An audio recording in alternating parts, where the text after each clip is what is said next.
Hey, what's up everyone? This is Kevin from Hapayu Gardening, and today I'm going to talk about some of the techniques that I use to get more and bigger pumpkins. Yes, that is a pumpkin growing on my deck right there. And for any of my returning viewers, this is a little bit of a different perspective of my pumpkin patch.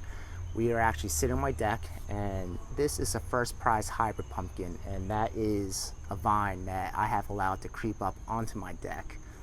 This isn't something that I planned, it's more something that just happened, so I'm just going with it. Now this pumpkin threw a little bit of a wrench in my original plans for my pumpkin patch, but we're going to get back to that later. For now, we're going to take you guys down to my pumpkin patch.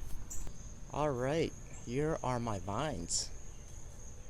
Up there on the deck is the pumpkin we were just talking about. Let's give you guys a little update for any of my returning viewers, and for my new viewers, be sure to check out my other videos on my YouTube channel. Now that is the mound for my two Burpee First Prize hybrid vines. And you can see the mound is a little bald, and that's because I was hit with some blight, and I've been fighting blight for the past month. But for the most part, the rest of these two vines are very, very healthy. Now on the top part of your screen is one vine, and that vine runs along my deck. And then right along the deck, a secondary vine shot up, and on that secondary vine is that pumpkin that we are looking at.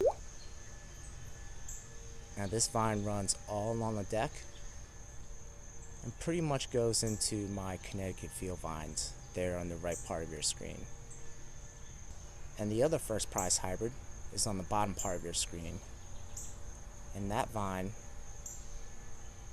runs along the edge of my patch, and there are two very nice looking pumpkins on there already.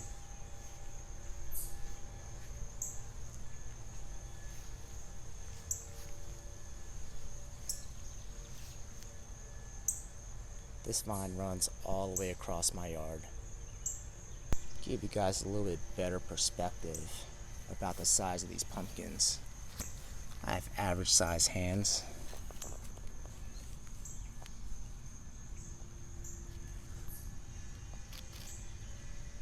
And these two pumpkins are looking very, very healthy.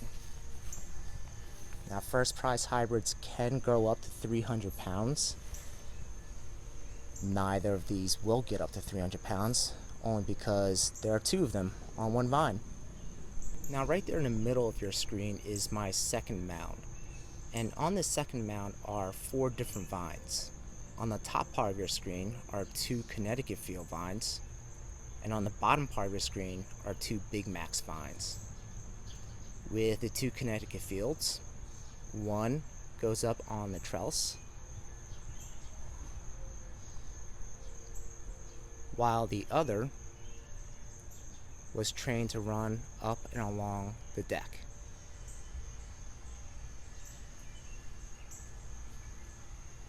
On this mound are also two Big Max vines, and those are on the bottom part of your screen. Now on the very bottom part of your screen is one vine, and this vine produced one of my very first pumpkins of the season, this one right here. And then on the top part of this mound, in between the deck and the vine on the bottom part of your screen, is another vine.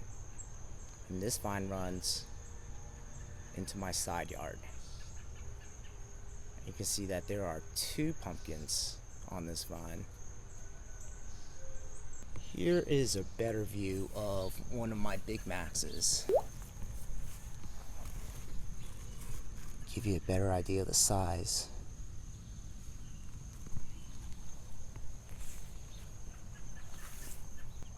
Now this vine and this stretch right here originally had about 3 or 4 different pumpkins, all that were pollinated.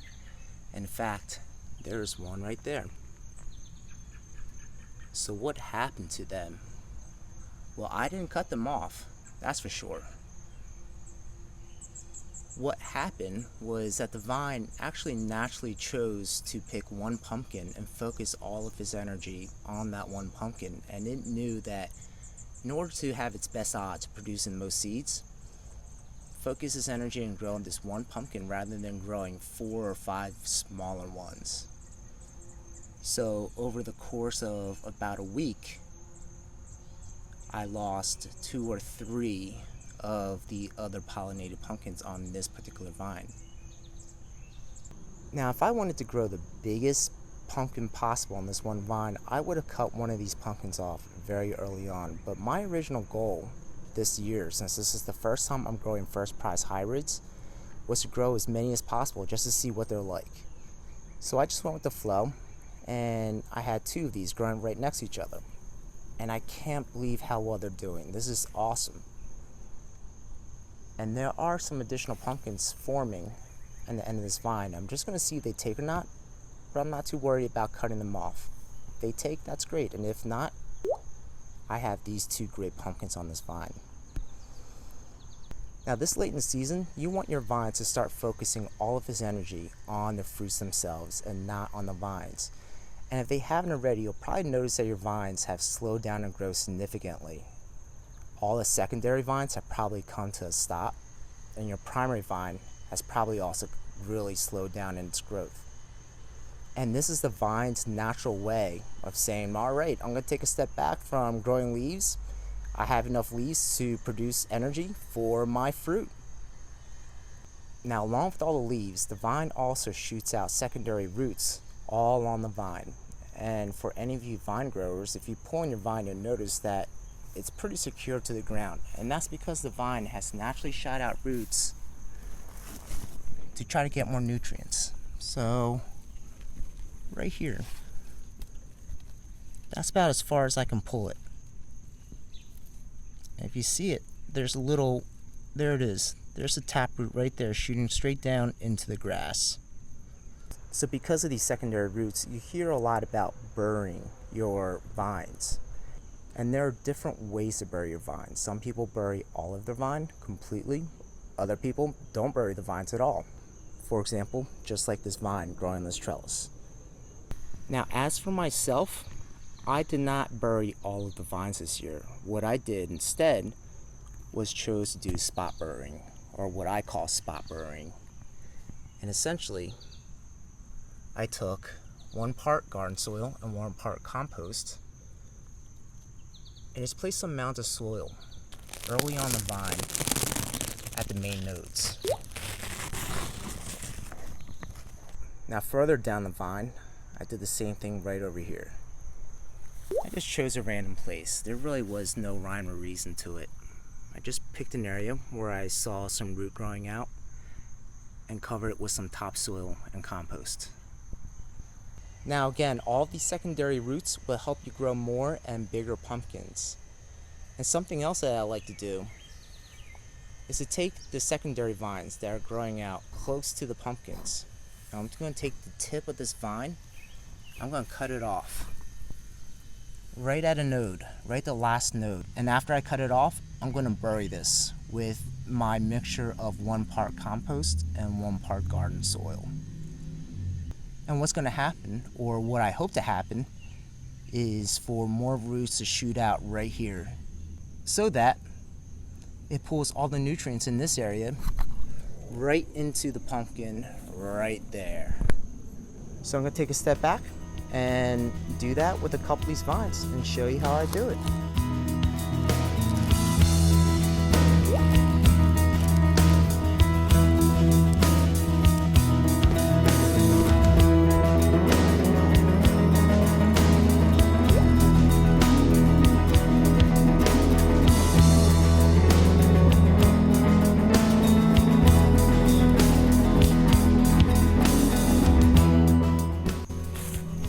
This one, I'm just going to cut it off right around here and bury it from here all the way through here, and I'll shoot out roots right here, and right here,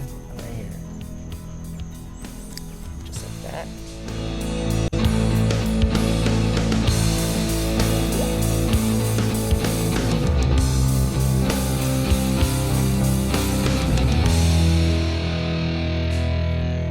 And we're done. It is that easy. Give you a closer look at what we just finished. So it is a mixture of 1 part compost, 1 part garden soil, and some fertilizer. I cut off the tip of the vine And just pile the soil loosely on top of the vine, making sure that it's completely covered. You can go as high as you want, or you can just simply just cover the vine. And what's going to happen now is the vine is going to grow some additional roots, and depending on how well it goes, this vine might even shoot out a second primary root right out of that area. And again, it's just another area for the vine to pull additional nutrients into the pumpkins. And this is a little further down the vine, where I simply just buried some of the vine with some of my extra soil mix. And one of my viewers had asked about this and asked how I bury my vines. And you can see that I do something very simple. And again, I don't go crazy about it. So it's nothing too complex. I do it very, very easy. And it does the job. And burying all of your vines works great if you have a lot of soil, or if you're not growing your vine on your lawn. Could you imagine how much soil mix I would need to bury all of my vines? My grass would absolutely love it next season, but it would not be cost efficient at all. Now earlier I mentioned that this pumpkin kind of threw everything off a little bit, and what I meant by that was that, as I mentioned earlier, I wasn't really trying to grow one big pumpkin this year. And the vine that this pumpkin was growing on originally had about 4 or 5 other pumpkins, and I wasn't intending on growing any pumpkins on this deck. But then as soon as I saw a flower growing right there, I couldn't help but to pollinate it just to see what would happen. And after I pollinated that flower, every other pumpkin on the vine just died off. So even though I wasn't originally trying to grow one big pumpkin this year, it looks like I'm going to try doing that, and then we're going to see how it goes. So what I'm going to do is cut off the end of this vine and place the end into a smart pot that I have. And for the rest of the season, I'm also going to trim off any new female flowers that I see growing, just so that the entire vine can focus all of its energy on this one pumpkin right here. So I had this smart pot here, and I'm not using it for the rest of the season, so I figured I would use it to try to grow this big pumpkin. So I have my soil mix. I've enriched it with a little bit of additional compost, and I added some fertilizer. I'm just going to mix it all together. You can see that there's still some roots from what I was previously growing in here, and it's not a big deal. Now there aren't any signs of any roots growing on here yet, but if you look right here, this little white spot right here is where a root would shoot out of. So what I'm going to do is just cut this off right here and stick the tip of this vine into this smart pot. Now on here is another female flower. And as I mentioned earlier, you want to pinch off all of your female flowers so that your vine takes all the energy in producing these and takes that energy and puts it towards the pumpkins instead. So I'm just going to take this, I'm just going to pinch it off. And as for the vine, it really doesn't matter where I cut it off. I can cut it off right here or over here. I'm just going to take it right in between. Just cut this vine. Pinch off this bud right here and all this growth. And I'm going to take this vine, I'm going to just stick it right into this smart pot.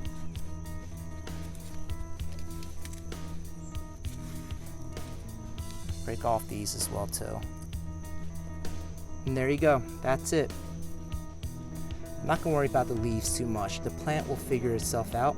I left this one out right here just so it can produce a little bit of energy for the vine. And we'll see the rest of these pop up. Sometimes they do pop back up. And we're just gonna leave this right here. Now there is a lot of vine to this one pumpkin. So there is a lot of leaf, meaning that there are a lot of energy producers. So the hope is that maybe there's some good genetics here as well, and I'll grow a pretty big pumpkin. And if you're interested in seeing how big this gets, be sure to subscribe to my channel, and I will be sure to provide updates for the rest of the season. So there you go. There are a few tips from my bucket that I use to try to grow more and bigger pumpkins. And just to summarize, I buried some of my vines to promote secondary root growth. I cut off some of the ends of some of my secondary vines and bury them, again, to try to bring some of the energy directly to the pumpkins. And lastly, I pinch off any additional female flowers that I see growing for the rest of the season. If you enjoyed this video, be sure to click the like button to let me and others know that was helpful. And don't forget to subscribe to my channel for more indoor and outdoor gardening videos. Thanks for watching, everyone. Until next time, happy gardening.